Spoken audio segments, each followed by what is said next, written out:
설교 제목을 영적인 회복 탄력성이라고 정했습니다. 탄력이 있다. 탄력이 있다. 이 말은 탁구공이 바닥에서 튀어오르는 그 모습. 그러니까 축구공이 운동장에서 뻥 차면은 하늘을 솟구쳐 올랐다가 땅을 맞고 튀어오를 때 이 모습 느껴집니까? 탄력이 있다. 고무줄을 당기면은 탱 하면서 이렇게 벌어졌다가 놓으면은 제대로 가면서 이렇게 탄력 있는 이런 모습들. 여기다가 정신적인 측면에서 사람이 축 처져 있다가 다시 우뚝 서는 거예요. 일주일 동안 밥을 안 먹고 굶게 되어지면은 누구라도 이 여름에 축 처집니다. 그런데 어느 순간에 요구르트를 하나 입에 먹고 또 아이스크림을 달달한 브라보콘을 하나 먹고 나니까 몸이 싹 일어나는 거예요. 그러면서 그때부터 밥을 먹기 시작했고 다시 축 처져진 어깨가 이경자 권사님처럼 탁 일어나 버리는 거예요. 그래서 교회로 걸어 나오고 다시 깡통도 줍고 깡통 줍던 것도 이순희 집사님한테 물려주기도 하고 이게 힘이 있으니까 돌아다니는 게 아닌 거예요. 이게 이렇게 정신적인 거라기보다 육체적인 탄력성이에요.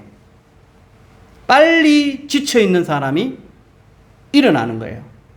근데 육체적으로는 이렇게 링거를 맞고 또 약을 먹고 이러면은 밥을 먹고 이러면은 맛있는 밥을 먹으면은 이렇게 회복이 한 일주일쯤 하면 일어납니다. 그죠? 근데 사람이 실패를 맛보거나 미래가 소망이 없어요. 희망이 없어. 모아놓은 돈도 없고 또 그렇다고 전세도 아니고 월세를 가는데 돈이 이렇게 계속 들어오지 않으니까 미래가 걱정돼요. 그러면 축 처져요. 마음이. 힘들어요. 그러면은 이것이 바로 이렇게 해서 다시 확 일어나 줘야 되는데 일어나지 않는 이런 모습들을 오늘 많은 사람들이 겪음하고 있거든요. 주식을 넣어놨는데 하이닉스하고 삼성전자 대다수 우리만 몰라서 그렇지 많은 사람들이 거기다가 퇴직금을 당겨서 넣는다는 2천만 원, 3천만 원을 넣어놨는데 요 최근에 2천만 원, 3천 원 넣어놓은 사람이 마이너스 1,500만 원이 돼버렸어요. 그럼 축 처져 버리는 거예요. 근데 이것보다도 더 중요한 것은 영적으로 사람이 고난을 당하고 또 실패를 보고 다시 좋은 소식이 들리지 않아요. 자기 주변에 또 가족들 가운데 말할 수 없잖아요. 교회에 나왔지만은 내 가족의 이야기들, 딸의 이야기들, 며느리 이야기, 손주 이야기들 좋은 이야기만 자랑하지만은 자랑할 수 없는 그런 일들이 한꺼번에 겹치다 보면은 축 처져 버려요.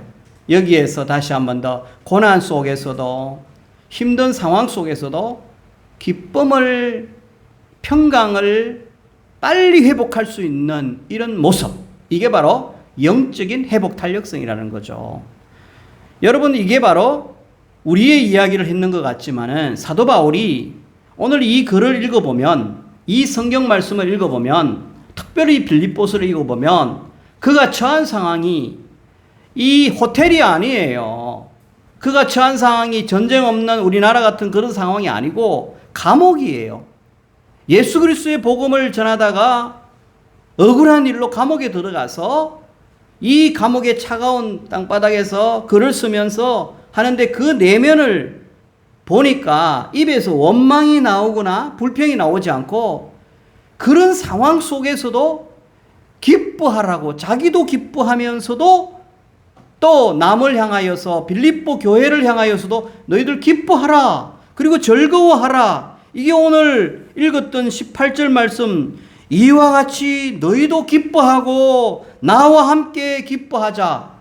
내가 기쁘고 내 마음의 회복이 탄력성이 있어야 남을 회복을 시켜주고 남에게 기쁨을 요청할 수 있는 것 아닙니까? 그죠? 그래서 여기에 우리가 17절과 18절의 마지막에 보면은 만일 너희 재물과 섬김 위에 내가 나를 전제로 드릴지라도 나는 기뻐하고 너희 무리와 함께 기뻐하겠다. 기쁨 이야기가 나와요. 힘든 상황 속에서 영적으로 기뻐하고 힘든 상황 속에서도 즐거워한다. 리조이스한다. 즐거워한다. 이거 가만히 보시면은 축 처져 있는 상황은 그다지 좋지 않지만 나는 기뻐할 수 있어. 그리고 나처럼 여러분들도 나와 같이 기뻐하자. 이렇게 다른 사람에게 영적인 회복이 되도록 탄력성 있게 말씀을 전하는 것입니다. 그래서 오늘 이 말씀을 통해서 어쩌면 이렇게 고난과 감옥 속에서 힘든 상황 속에서도 이 사도 바울 같은 사람은 즐거워할 수가 있나? 이렇게 기뻐할 수가 있나? 이 비결은 과연 도대체 무엇인가? 이거를 오늘 말씀을 통해서 우리도 찾아야 되지 않습니까? 그래서 오늘 영적인 회복 탄력성이라고 하는 제목.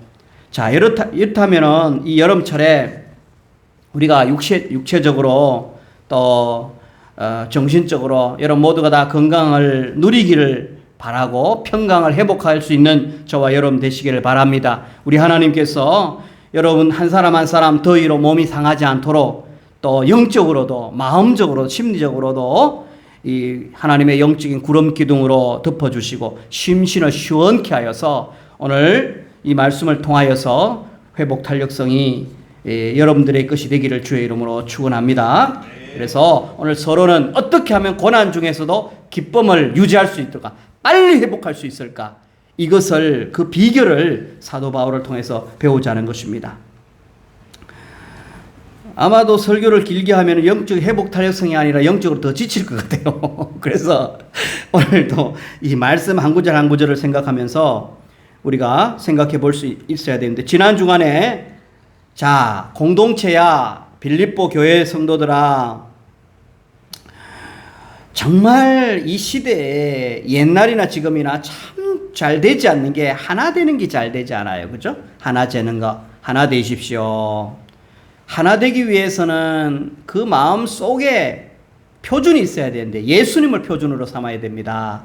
예수님이 자기보다 남을 낮게 여기고 자기를 겸손하게 하는 그 예수님만 닮아가면 공동체가 모두가 예수님 닮으면 하나 될 수가 있습니다. 그러고 나니까 예수님처럼 낮아지니까 하나님께서 그를 상당히 높이시잖아요. 뿐만 아니라 여러분들 제가 빌립보 성도님들에게 꼭 부탁하고 싶은 것 공동체 생활하면서 신앙생활하면서 꼭 부탁하고 싶은 것 여러분 구원을 이루어 가십시오. 이게 짝수절 12절에 나오는 겁니다. 여러분 구원은 한번 예수 때문에 예수님 믿고 영생을 얻은 거 그것도 구원이지만 이미 얻은 구원이지만 아직 얻지 못한 구원은 완성된 구원이랍니다. 이 구원은 하나님이 주시는 것이고 마지막 날 성화되고 영화롭게 되어지는 이 완성된 구원을 위해서 예수님 성품 담고 예수님 성품처럼 열매를 맺는 그래서 하나님이 인정하시고 천국에 입성하는 그 구원이 완성된 구원인데 이거 우리 같이 이루어 가야 되지 않습니까? 이 구원을 이루는 일에 힘쓰십시오. 그리고 공동체들에게 제가 부탁하고 싶은 것은 14절 바로 여러분 공동체가 함께 신앙생활 하다 보면 교회 생활 하다 보면은요 아무리 좋은 일이라도 서로 원망하게 되는데요 원망하고 또 시비를 걸게 됩니다. 다투게 됩니다. 이런 거 하지 마십시오.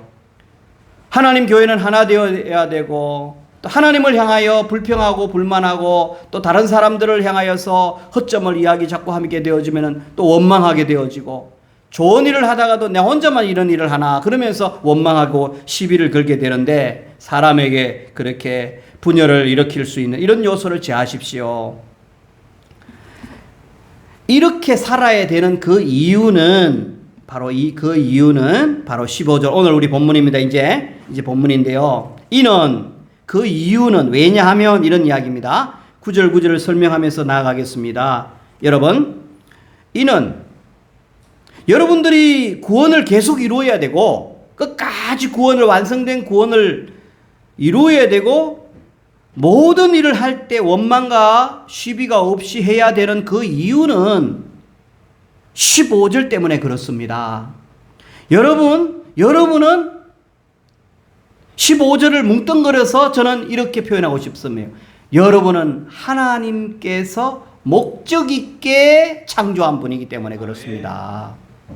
15절 여러분들은 하나님 앞에서 하나님이 목적을 두고 창조하셨습니다. 여러분, 이 땅에 그냥 사는 거 아니에요. 예수를 그냥 믿게 한 거 아니에요. 어떤 목적이냐면 15절에서 동사 하나를 붙잡고 싶어요. 여러분들이 가장 중요하게 여기는 동사는 무엇입니까? 15절 시간을 잠깐 줄 테니까 한번 보세요. 여러분 보세요. 틀려도 괜찮아요. 15절 같이 읽어봐요. 시작. 이는 그 목적은 너희가 흠이 없고 순전하여 어그러지고 거스러지는 세대 가운데서 하나님의 흠없는 자녀로 세상에서 그들 가운데 빛들로 나타내며. 다 중요한 것 같아요. 저는 이 말씀을 이번 주에는 청계산에 올라가서 밤새도록 금요일 날 청계산에서 밤새도록 자고 새벽에 일어나서 기도하면서 청계산에 막 산을 바라보면서 이 말씀을 묵상하면서 하고, 주일날은 교회 와서 또 여러 시간 동안 오전 내도록 윤 집사님 보셨죠? 연구하면서 했고, 오늘은 새벽 5시 반에 일어나서 또 한 2시간 동안 계속해서 영어로 이 말씀을 막 이렇게 저렇게 읽고 보니까 15절에서 자꾸만 바라보고 자꾸만 말씀 묵상하니까 얼마나 기쁘고 좋은지 몰라요. 그런데 읽다가 보니까 가장 중요한 단어가 자꾸 바뀌는 거예요. 여러분은 15절에서 하나님은 어떤 목적이 있느냐? 이 질문에 대해서 동사로 표현을 해봐요. 자, 윤 집사님께서 대답을 해봅니다. 말씀을 봐야 되는데 말씀 안 폈죠. 15절에서 어떤 말씀이 가장 중요해요? 하나님은 목적이 있습니다. 어떤 목적?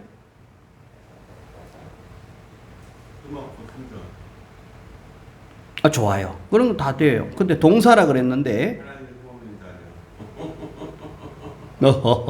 예, 좋아요.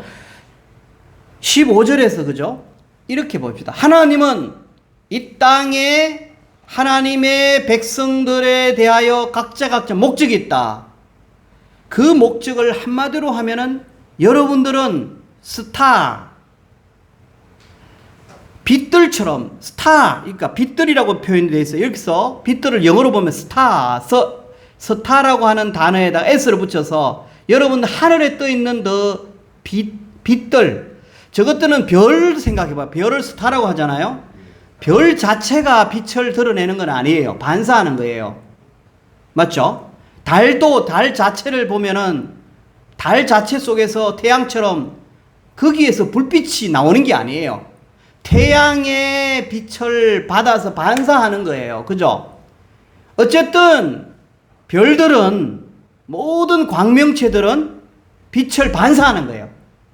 이거를 영어로 말하면 sunshine, shine, 빛을 나타낸다, 비춘다.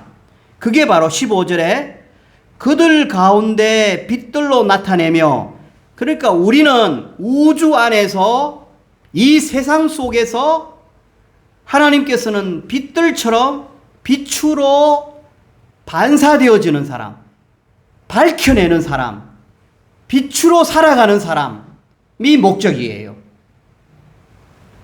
저와 여러분은 뭐라고요? 이 땅에서 세상 사람들 눈에 하나님의 자녀인 것처럼 드러내고 밝히는 목적이 있어요. 그런데 우리가 빛이 되려면 샤인, 깜깜한 세상에 빛이 되려면 첫째 조건은 뭐냐면 흠이 없어야 돼요. 남들한테 손가락질 받는 일들이 없어야 돼요. 이게 흠이 없는 거예요. 그리고 긍정적으로 표현하면 푸어, 순전해야 돼요. 정결해야 돼요. 순전하단 말은 무언가 짬뽕처럼 섞이지 않은 거예요. 기름과 우유가 섞이면 이거는 순전하지 않은 거예요. 기름 위에다가 물을 얹으면 순전하지 않은 거예요. 기름이면 기름, 물이면 물. 그러니까 온전해야 돼요. 우리가 정말 하나님의 자녀로서 뭔가 세속적인 것들, 세상적인 가치관과 섞이지 않고 순전한 모습. 이게 긍정적인 표현이고, 이것이 바로 부정적으로 말하면 흠이 없는 것. 흠이 있으면 사람들이 자꾸 손가락질하고 모자람이 있고, 인격적으로 사람들의 관계적으로 사회적으로 자꾸 도덕적으로 자꾸만 뭔가 부족하면은 손가락질을 당하는 것, 이러면 빛이 안 되는 거예요.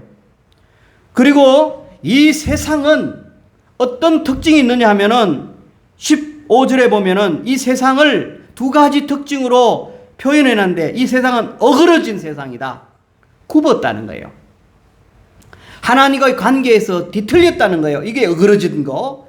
그리고 그들은 하나님을 향하여 저항하는 거예요. 말씀을 버리고 저항하는 거예요. 그러니까 자기 욕심대로, 자기 가치대로, 자기 생각대로 거스르는 거예요.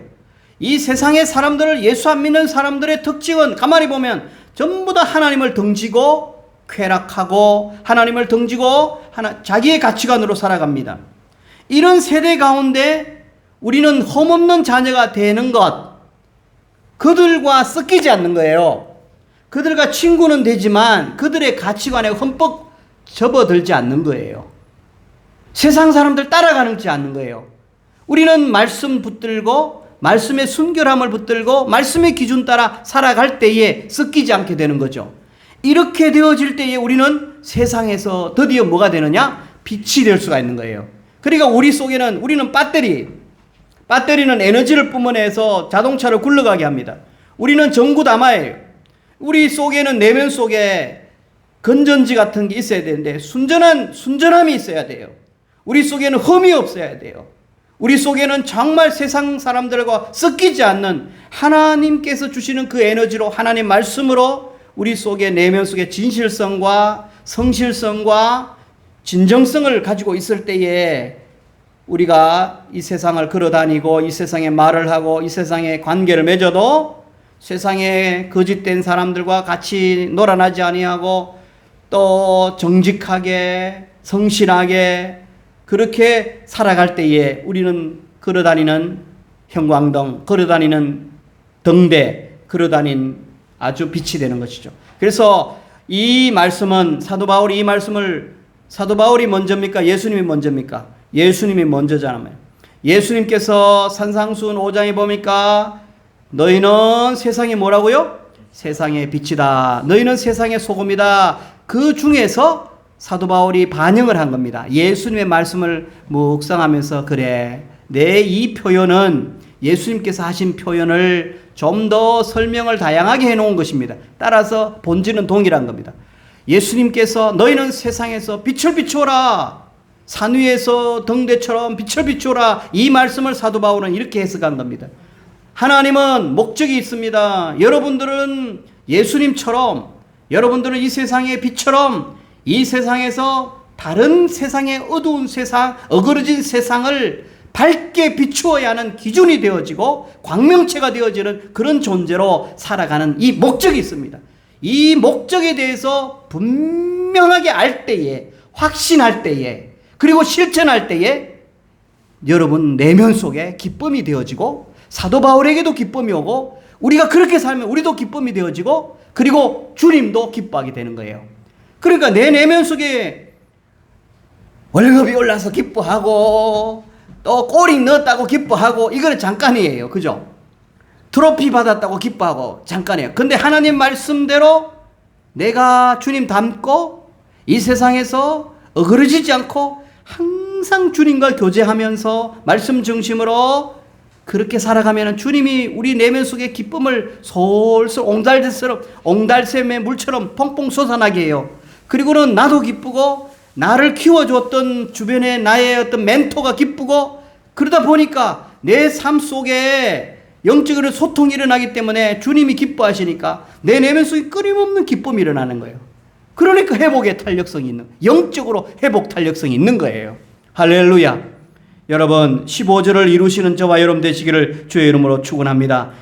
목적이 있는 이 목적을 분명히 알아야 돼요. 아하, 나는 꺼진 형광등이 아니라, 나는 꺼진 촛불이 아니라, 아하, 나는 주님께서 나를 통하여 반사체로, 나를 통하여 아주 빛으로 비치는 그런 주님을 비추고 말씀을 비추어내는, 그래서 내가 걸어가면은 하나님의 자녀가 걸어가네. 하나님, 제 친구 보니까 하나님 살아계셔. 저 친구 보니까 하나님 보는 것 같아. 예수님 보는 것 같아. 이게 목적이라는 거예요. 내 존재 이유를, 내가 태어난 이유가 바로 이것이라는 거예요. 그러니까 세상 사람 욕하면 같이 달라들어 같이 욕하고 이러면 빛이 안 나가는 거예요. 어둠이 나가는 거예요. 그죠?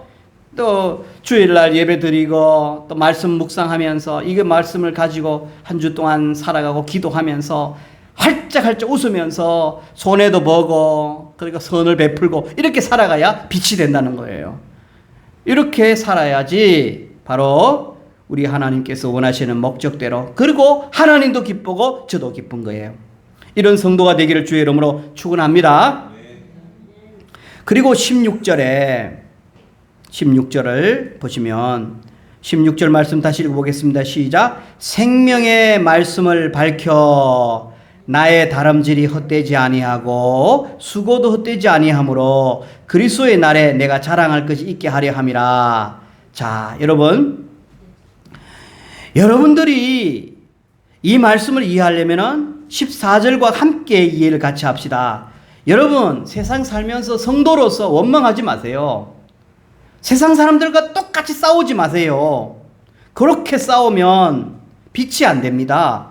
또 그렇게 되어지면은 여러분들은 16절에 여러분들은 그렇게 창조된 분이 아니고 여러분들을 통하여 하나님은 생명의 말씀을 밝히는데 쓰시려고 여러분들을 이 세상에 창조하여서 이 세상에 던져 놓았습니다. 그래서 우리의 목적은 뭐냐면은 다르게 살아야 되는데 우리는 그냥 세상에 지식을 전달하고 세상에 그 장사도 잘하고 뭐 명예를 얻고도 좋지만 생명의 말씀을 밝히는데 우리를 쓰시려고 우리 하나님께서 우리를 창조했답니다. 이걸 누가 가르쳤느냐? 사도 바울이 가르쳐 주셨고 예수님이 가르쳐 주셨어요. 사도 바울은 그의 삶이 다름박질하는 삶이었어요. 이거는 그냥 뛰는 삶이 아니라 복음을 위하여 이 교회 저 교회를 다니면서 선교하면서 순교하면서 그렇게 달렸잖아요. 달렸다 이 말은 열심히 노력했다, 헌신했다 이런 말이에요. 나는 복음을 위해서 다름박질하며 살았다. 이 다름박질한 것이 헛되지 않으려면 우리 모두가 생명의 말씀을 붙들고 생명의 말씀을 밝히는 그런 존재들이 되어야 된다. 다르게 살아야 된다. 이런 이야기예요. 생명의 말씀이 뭡니까? 생명의 말씀은 요한복음 1장에 보면은 우리가 이 태초부터 있는 생명의 말씀은 예수 그리스도에 대한 것이었습니다. 예수님이 이야기예요. 예수님의 입에서 나온 것이 생명의 말씀이에요. 이 말은 다르게 말하면 생명의 말씀은 복음이에요. 복음을 예수 그리스도께서 왜 복음이 되어지고 예수님이 왜 생명이 되어지고 예수님이 왜 진리가 되어지는지를 우리가 이것을 잘 밝힌다. 밝힌다는 것은 다른 사람들에게 제안을 한다. 이런 뜻이 하나가 있고 이 밝힌다는 말은 내가 이 말씀을 견고하게 붙든다라고 하는 말이 있어요. 여러분 그렇잖아요. 생명의 복음의 말씀을 내가 먼저 믿고 확신하고 내가 견고하게 붙들어야 되잖아요. 그리고 나서는 내가 붙들고 내 안에서 차고 넘치고 확신이 들어가면은 어떻게 됩니까? 바깥으로 나가게 되는 겁니다. 다른 사람에게 밝히 전달하게 되는 거예요. 그죠? 제안하게 되는 거예요.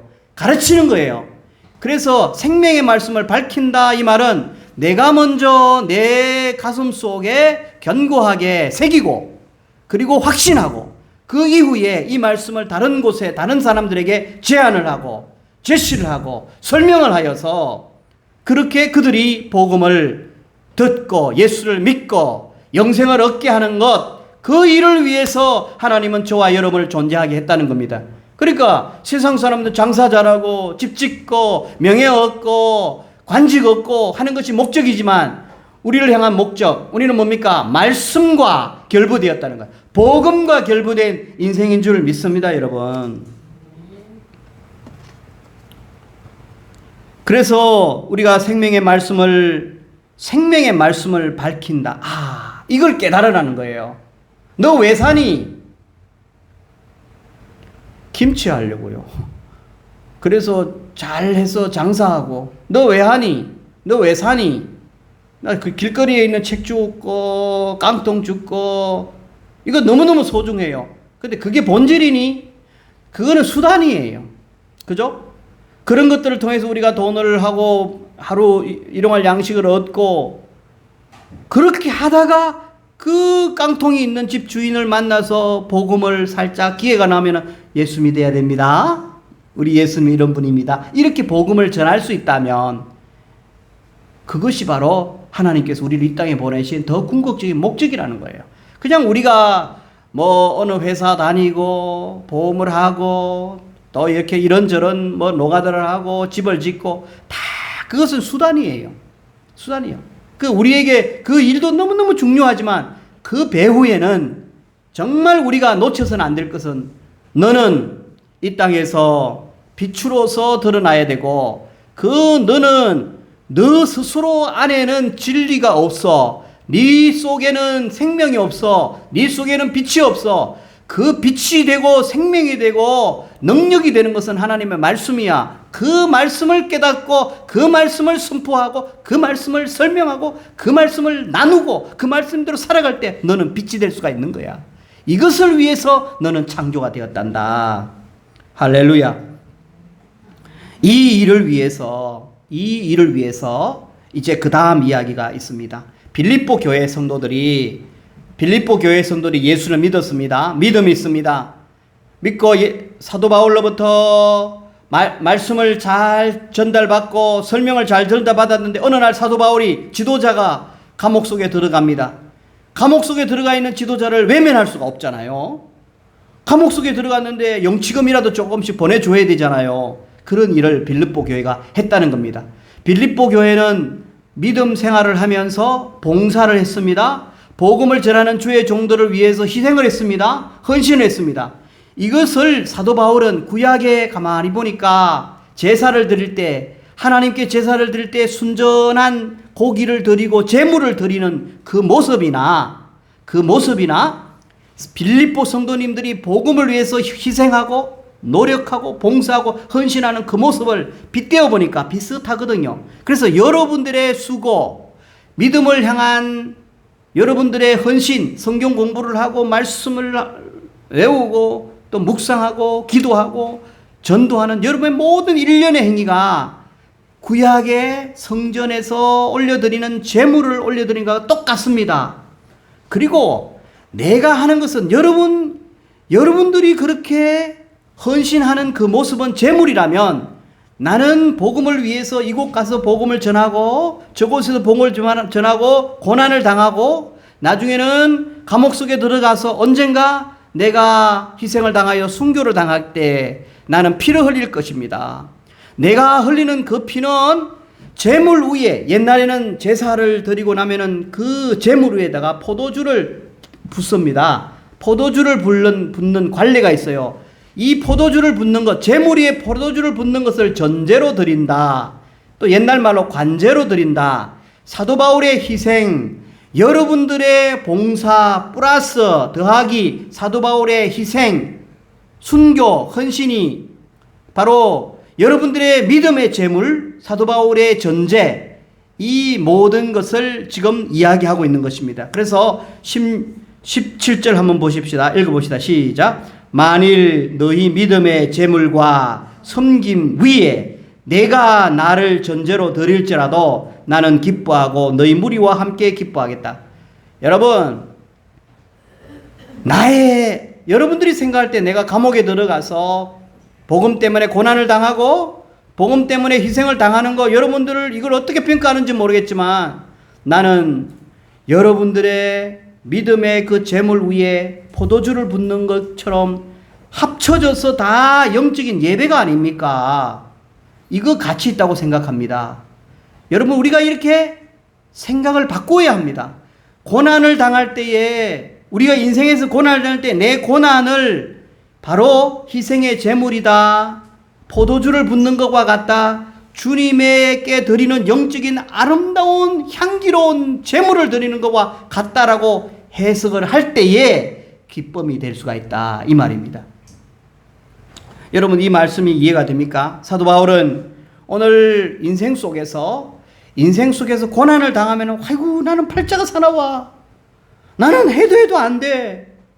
하나님은 내 기도를 들어주지 않는가 봐. 나는 버림받은 사람인가 봐. 저주받은 사람인가 봐. 아우, 나는 하나님 자녀가 아닌가 봐. 이렇게 해석하는 너무너무 단순한 해석이에요.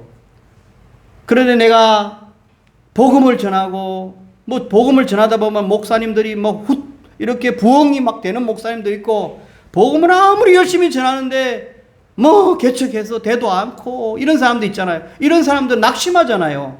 이런 사람들은 자기가 당하는 고난, 어려움을 해석을 성경적으로 하라는 거예요. 오늘 사도 바울은 해석을 어떻게 합니까? 자기가 고난당하고 희생당하는 것을 주님께 드리는 산제사다, 산제물이다, 가치가 있다, 향기롭다, 이렇게 하나님께서 이 부분에 대해서 너무너무 가치 있게 여겨주신다. 그래서 나는 그 시각으로 나의 인생을 해석하리라. 그 시각으로 나는 기뻐하고, 하나님이 기뻐하시고 하나님이 가치 있다고 여기면 나는 나의 삶을, 나의 봉사를, 나의 희생을 무가치하게 여기지 않으리라. 그렇게 딱 정리가 되어지고 나니까 내면 속에 뭐가 올라옵니까? 기쁨이 올라오는 거예요. 할렐루야. 여러분, 자, 정리합시다. 우리 마음속에 착 가라앉았을 때, 영적으로 너무너무 착 가라앉았을 때, 그 가만히 보면은 내가 해석을 해서 그래요. 내가 상황을 내 멋대로 해석해서 그래요. 성경적으로 해석을 해야 내 속에 빨리 회복이 일어납니다. 기쁨이 일어납니다. 여러분, 희생은 결코 희생이 아니에요. 향기로운 것이에요.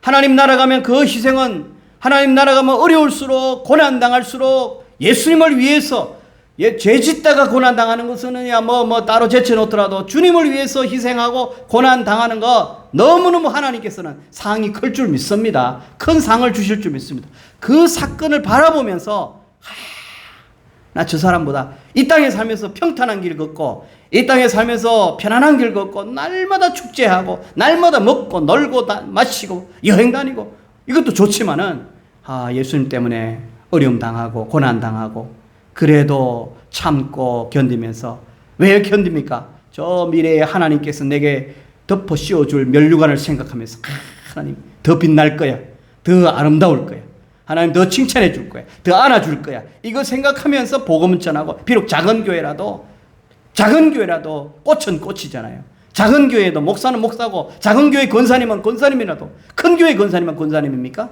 여러분들의 희생과 수고가 절대로 무가치하지 않다는 거. 나는 가치 있는 인생을 삽니다. 나는 정말 이렇게 사는 것이 빛으로서 사는 것입니다. 나는 다르게 사는 것이 바로 하나님의 목적입니다. 이게 딱 정리가 되어지고, 이 말씀 가지고 내 것으로 삼고, 이것으로 세상의 유혹과 세상의 사람들과 비교할 때 밀어내버리는 거예요. 밀어내버리고, 사탄아 물러가라, 물러가라. 나는 가치 있다. 나는 더 행복하다. 하나님 나를 더 축복하실 거야. 이렇게 생각하면서 버티고 견디고 인내하면서 웃으면서 박수치면서 활짝 웃는 게, 이게 영적인 회복 달력성입니다. 할렐루야. 이런 성도가 되기를 주의 이름으로 축원합니다. 하나님 아버지 감사합니다. 오늘 이 말씀이 우리의 말씀이 되기를 원합니다. 우리를 안정감 있게, 우리를 영적으로 회복 탄력성을 일으켜주는 말씀이 되기를 원합니다.